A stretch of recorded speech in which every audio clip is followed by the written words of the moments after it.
বিশ্বনবী সাল্লাল্লাহু আলাইহি ওয়াসাল্লাম বলেন, যারা বেনামাজি হবে, বেনামাজির মৃত্যুর সময় আল্লাহ পাক রব্বুল আলামিন তিনটা আযাব দিয়ে বেনামাজির মৃত্যু ঘটাবেন। তিনটা কষ্ট পেয়ে বেনামাজির মৃত্যুবরণ হবে।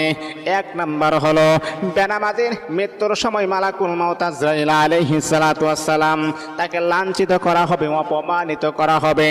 তার রূহটাকে অনেক কষ্টের মাধ্যমে তার রূহটাকে বের করা হবে। এটা হচ্ছে এক নাম্বার শাস্তি।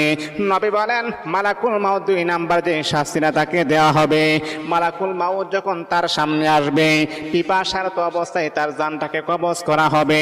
ওই সময় যতই পানি পানি করুক না কেন, তাকে পানি দেওয়া হবে না। তিন নাম্বার হলো, পয়গম্বর বিশ্বনবী সাল্লাল্লাহু আলাইহি ওয়াসাল্লাম বলেন, বেনামাজি যারা হবে, তিন নাম্বার শাস্তি হলো ক্ষুধার্ত অবস্থায় তার মৃত্যু হবে।